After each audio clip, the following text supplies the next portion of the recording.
Good morning बच्चों हम लोग ईवीएस में chapter number 10 walls tell stories दीवारें कहानियाँ बताती हैं कि सॉल्व क्वेश्चंस को आज रीड करेंगे। Question number 1, why were westerns made in the fort wall. ये जो वेस्टर्न्स या बुर्ज होते हैं ये किलों की दीवारों पर क्यों बनाए जाते हैं? वेस्टर्न्स were made in the front wall to ensure security of the fort. जो वेस्टर्न से बुर्ज बनाए जाते हैं फ्रंट वॉल पर वो सिक्योरिटी के पर्पज से बनाए जाते हैं, किले पर सिक्योरिटी को एंश्योर करने के पर्पज से बनाए जाते हैं। Second, why were big holes made in them. इनमें जो वेस्टर्न्स होते हैं इनमें बड़े बड़े होल्स क्यों होते हैं, छेद क्यों होते हैं? Big holes were made in them to increase the viewing area and thus the soldiers peeping through it could have a better vigilance. बड़े बड़े होल्स ये जो इसमें वेस्टर्न्स में बनाए जाते हैं तो उनका क्या होता है, व्यूइंग एरिया जो देखने का क्षेत्र है वो बड़ा हो जाता है, इंक्रीज हो जाता है, और इस तरह वो सोल्जर्स सैनिक जो हैं वो आसानी से बेटर विजिलेंस जान सकते हैं, मतलब झांक सकते हैं। और विजिलेंस मतलब होता है सतर्क रहना, एक तरीके से चौकस हो जाना, सतर्क हो जाना, तो वो उन्हें बेटर विजिलेंस मिल सकता है। इस वजह से वेस्टर्न्स में ये बिग बड़े बड़े होल्स होते हैं। Next, what difference would be there if you were to look from a straight flat wall or a western at a height. क्या डिफरेंस होगा अगर आप जो है स्ट्रेट फ्लैट बॉल से देखें या वेस्टर्न को ऊंचाई से देखें? मतलब वेस्टर्न जो है अगर वो हाइट पर हो या स्ट्रेट फ्लैट पर हो तो दोनों में डिफरेंस क्या होगा? How would the soldiers find peeping from the holes in the वेस्टर्न्स यूजफुल वाइल अटैकिंग। ये सैनिक या सोल्जर्स जो हैं वो किस ये होल्स में झांकने के दौरान कैसे अटैक के टाइम इन वेस्टर्न्स का यूज़ करते हैं?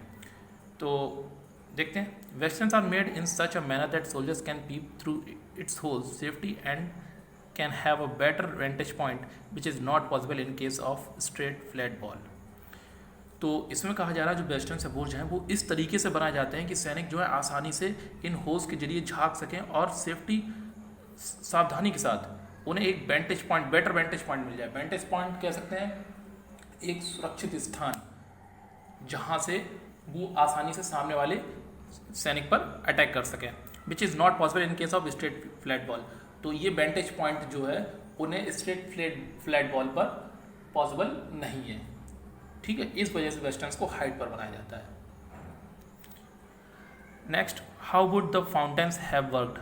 कि ये जो फाउंटेन्स फुब्बारे होते हैं ये कैसे काम करते हैं? Fountains would have run through the water supplied by large tanks. जो फाउंटेन्स हैं ये फुब्बारे जो हैं ये जो बड़े बड़े टैंक हैं उनके वाटर सप्लाई के जरिए वर्क करते हैं। What arrangements would have been made in the building for air and light. किस तरीके के अरेंजमेंट उस बिल्डिंग में किए गए हैं एयर और लाइट के लिए, हवा और प्रकाश के लिए? Large windows, doors and ventilators would have been for air and light. बड़े बड़े खिड़कियाँ, दरवाजे और वेंटिलेशन, ये रोशनदान वगैरह ये सब हवा और रोशनी के लिए इंतजाम किए गए। Look carefully at the picture of the beautiful carving on the wall. What kinds of tools would have been used for such for a carving. आप लोगों को उसमें देखा ही है कि पिक्चर में आप देख सकते हैं जो कार्विंग बताया ना, कार्विंग मतलब नक्काशी, जो दीवारों को काट के जो डिज़ाइन बनाई जाती है उसे कार्विंग कहते हैं। तो उस पर बताएगा कि जो दीवार पे इतनी सुंदर कार्विंग बनी हुई है, आप बता सकते हैं किस टूल्स की मदद से, कौन से यंत्रों की मदद से वो कार्विंग इतनी अच्छी तरीके से बनाई जा सकी? तो chisel and hammer made up iron would have been used for such fine carving. तो ये जो हथौड़ा और छेनी जो कि आयरन के बने हुए हैं इसकी मदद से ये इतनी अच्छी कार्विंग, इतनी अच्छी नक्काशी की गई है।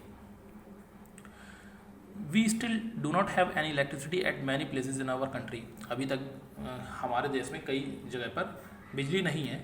Even at places which do not have electricity, यहाँ तक कि जहाँ पर मतलब इलेक्ट्रिसिटी नहीं है।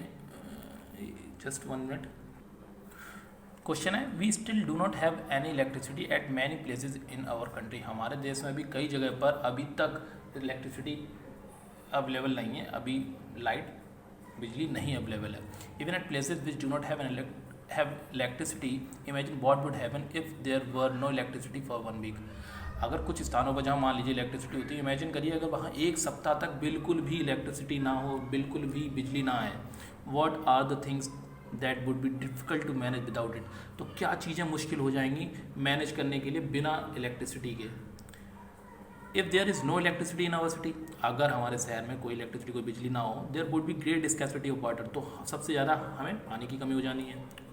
We would not able to use TV, computers etcetera. तो हम लोग जो है टीवी या कंप्यूटर ये भी यूज़ नहीं कर सकेंगे। Even the mobile phone would not work, यहाँ तक कि मोबाइल फ़ोन भी काम नहीं करेगा, जब इलेक्ट्रिसिटी नहीं होगी तो चार्ज कहाँ से करेंगे। Work in office etcetera can not be possible either, in other words life will come to stand still. तो कह सकते हैं कि ना ही ऑफिस में काम हो सकेंगे, और can not be possible either in the other words, मतलब ना ही ऑफिस में काम हो सकेंगे, ना ही मोबाइल फ़ोन वगैरह यूज़ कर सकेंगे। दूसरे शब्दों में अगर कहें तो life will come to stand still, एकदम स्थिर हो जानी है, रुक जानी है, थम जानी है।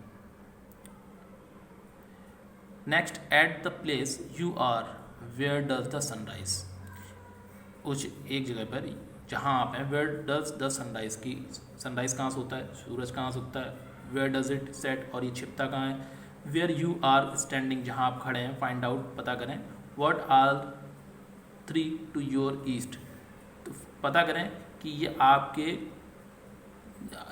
What all there to your east की आपके ईस्ट किधर की तरफ है, what all is there to your west और आपका वेस्ट किधर की तरफ है, पश्चिम की तरफ। आल्सो फाइंड आउट और ये भी पता करें what places are to your north and south, कि आपके उस जगह पे जहाँ से आप खड़े हैं वहाँ पे नॉर्थ और साउथ कहाँ पे। तो यहाँ पर एक बच्चा अपना एग्जांपल देते हुए एक्सप्लेन कर रहा है, सन अराइजेस इन द ईस्ट। सबसे पहले ये तो बात होता ही है कि सूरज पूरब में उगता है, सूरज जो है पूरब से निकलता है, and sets in the west और पश्चिम में छिपता है। Right now I am standing in my classroom, इस अभी मैं जो हूँ वो क्लासरूम में खड़ा हूँ, एंड फ्रॉम हेयर और यहाँ से the main gate of the school, जो स्कूल का मेन गेट है, is in east and play ground is in west. जो मेन गेट स्कूल का है वो मेरे सामने से ईस्ट पर है और प्ले ग्राउंड वेस्ट पर है, पश्चिम में है। In the north there are other classrooms, और नॉर्थ उत्तर की तरफ और दूसरे क्लासरूम्स वगैरह हैं, एंड इन द साउथ और दक्षिण की तरफ there is the administrative block, तो दक्षिण की तरफ जो है एडमिन ब्लॉक है। अब नेक्स्ट क्वेश्चन, इसमें ये जो दे रखा है ये हम लोग पिछली वीडियो में डिस्कस कर चुके हैं। अभी हम लोग देखते हैं 14 में दे रखा है, what arrangements for water can you see inside the fort, for example wells, tanks, step wells. इसमें दे रखा है कि किले के अंदर पानी का किस तरीके से अरेंजमेंट किया गया, एग्जांपल के तौर पर कुएँ, टैंक और स्टेप वेल्स वगैरह। तो हम लोगों ने उसमें देखा था कि पानी के लिए 5 ये जो बाब या बॉलीज़ और ये हौज वगैरह का इस्तेमाल किया गया, तो 3 हौज और 5 वाब, ये उसमें मैप में आपने देखा था। On the map 1 centimetre distance is equal to a distance of 110 metres on the ground. उस मैप में आपको ये दिया गया है कि 1 सेंटीमीटर डिस्टेंस जो है वो 110 मीटर डिस्टेंस के इक्वल है। जो मैप में 1 सेंटीमीटर दिया गया है वो एक्चुअल में 110 मीटर के बराबर होगा। क्लियर। आगे क्या दे रखा है, on the map distance between Balahisar and Fateh Darwaza is 8 centimetre. जो मैप में डिस्टेंस दे रखा है वो बालाहिसार और फतेह दरवाजा का डिस्टेंस 8 सेंटीमीटर दे रखा है। तो 8 सेंटीमीटर बालाहिसार और फतेह दरवाजा का दे रखा है। अभी ऊपर हम लोग पढ़ चुके हैं 1 सेंटीमीटर बराबर है 110 मीटर के, 1 सेंटीमीटर बराबर है 110 मीटर के। तो 8 सेंटीमीटर बराबर होगा 110 मल्टीप्लाई बाई 8, 110 मल्टीप्लाई बाई 8। तो 110 का जब 8 में मल्टीप्लाई करेंगे आएगा 880 मीटर। तो यही चीज़ कह रहा है, on the ground the distance between the two would be 880 metre. Clear. How far is the Makai Darwaza from फतेह दरवाजा। तो जो मकई दरवाजा है वो फतेह दरवाजा से कितनी दूरी पर होगा। यहाँ इन्होंने जवाब दिया अबाउट 1000 मीटर्स, यानी 1000 मीटर की लगभग दूरी होगी। कारण क्या है, बालाहिसार से फतेह दरवाजा की ये दूरी 880 मीटर, ये तो फाइंड आउट हो गई। बालाहिसार से फतेह दरवाजा की दूरी 880 मीटर फाइंड आउट हो गई। जब आप मैप देखेंगे तो बालाहिसार और मकई दरवाजा लगभग पास में ही है। तो और मकई दरवाजा से फिर फतेह दरवाजा तक देखेंगे तो लगभग 1000 मीटर की दूरी होगी। Have you recently read or heard about any country attacking or going to war with another country. आपने हाल ही में किसी कंट्री में का सुना है कि जिसने दूसरी कंट्री पर वॉर किया हो, युद्ध वगैरह किया हो। Yes, recently I heard that United state has attacked Iraq. ये जब इसमें एक्सप्लेन किया गया तब उस दौरान क्या हुआ, बताते हैं कि हाल ही में उन्होंने यूनाइटेड स्टेट्स को इराक पर अटैक करते देखा, कि मतलब यूएस जो यूनाइटेड स्टेट है उसने इराक पर अटैक किया। Find out what was the reason for this वार, अब हमें ये भी फाइंड आउट करना है कि क्या कारण थे इस वॉर के, युद्ध के। Then United State wanted to topple the Iraqi president Saddam Hussein, जो यूनाइटेड स्टेट था वो ये चाहता था कि ये हासिल करना चाहता था इराकी प्रेसिडेंट सद्दाम हुसैन के लिए, मतलब इराकी सत्ता जो है उसको पाना चाहता था United states. What kind of weapons were used in this war, इस वॉर में, इस युद्ध में किस तरीके के वेपन्स इस्तेमाल किए गए। In this war many sophisticated fighter planes, tanks, helicopters, machine guns, explosive etcetera were used.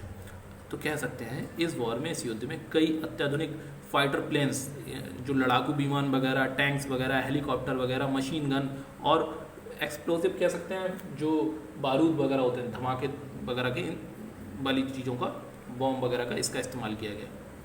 What kind of destruction was caused because of this, इस युद्ध की वजह से कितना क्या विनाश हुआ, कितना क्या बर्बादी हुई, क्या कारण रहा। There was a huge life and property, यहाँ बहुत ज़्यादा मात्रा में ज़िंदगी और संपत्ति ये बर्बाद हुई। Many people were killed and a large number of buildings etcetera, और कई सारे लोग मारे गए और कई सारी इमारतें, बिल्डिंग्स वर न्यूड, तबाह हो गई, बर्बाद हो गई। The big gun that Shridhar Shah made of bronze, जो बड़ी सी गन थी जो श्रीधर ने देखी थी वो ब्रॉन्ज की बनी हुई थी, कांच की बनी हुई थी। Have you seen anything made of bronze, क्या आप लोगों ने ऐसी कोई चीज़ देखी जो ब्रॉन्ज की बनी हो। व्हाट, क्या।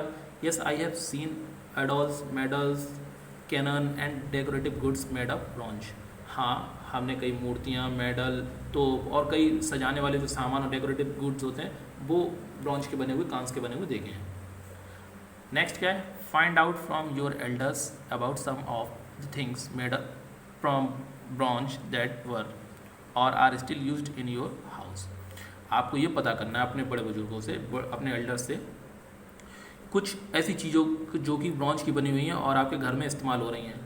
From its colour try to identify, और इनके कलर से आपको आइडेंटिफाई करना है। Which one of them is made from copper, कि इनमें से कौन सी चीज़ कॉपर की बनी है।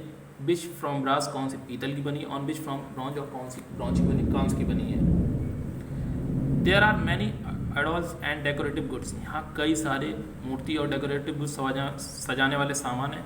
विच are still used in our house, जो अभी तक हमारे घर में इस्तेमाल हो रहे हैं। Goods made of copper are of reddish brown in colour, जो सामान कॉपर के बने हुए वो रेडिश ब्राउन इन कलर में, लाल भूरे रंग के कलर होता है जो कॉपर के बने होते हैं। ब्रास गुड्स आर येलो, और जो पीतल के सामान होते हैं वो पीले होते हैं। While those made up of bronze, और वो गुड्स, वो सामान जो कि ब्रॉन्ज की कांच के बने होते हैं, are shining grey black in colour, वो जो है चमकदार ग्रे ब्लैक, स्लेटी और काले कलर के होते हैं। ठीक है बच्चों।